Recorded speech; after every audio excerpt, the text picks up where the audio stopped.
My name is Ashish Rai, Assistant Professor, RP Institute of Pharmacy, and today my topic is about how to reduce the nosocomial infections and hand hygiene and infection control.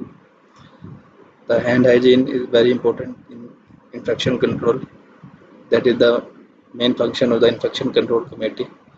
How to maintain the hand hygiene? We have to following techniques: provide sinks, clean water, and soap at the location, and hand washing. Where hand washing are unavailable, we can use the alcohol-based sanitizer or any other hygienic techniques.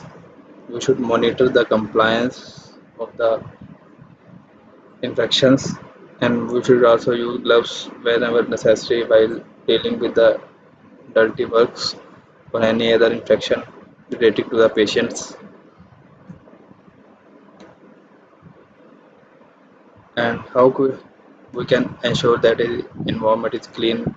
For there we have to establish the policies and procedure to prevent food and water contamination. We should be regular schedule of hospital cleanings like baths in operating theaters and laundry, and they should be disposed of medical waste safely like needles and syringes and other infected wastes can be incinerated or autoclaved safely. And we should there be extra bags and isolated soiled linen from normal hospital traffic.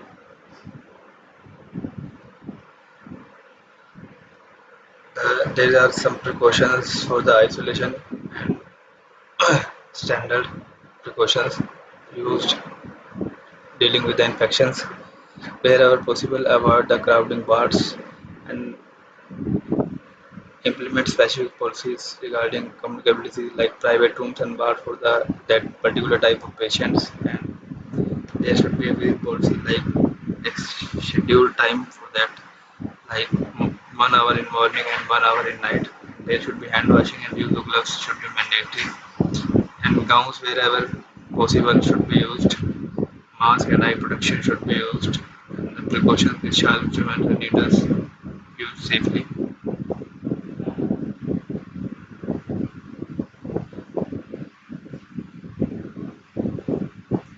And there should be cleaning, disinfection, and sterilization of instrument and supply should be used.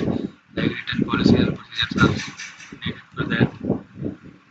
Steam sterilization should also be needed, and quality control process like sterilization parameters, time, temperature, and pressures, and biological indicators should be used. Sterilized items should be used in enclosed clean area.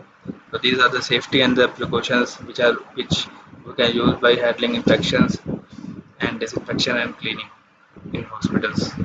Thank you.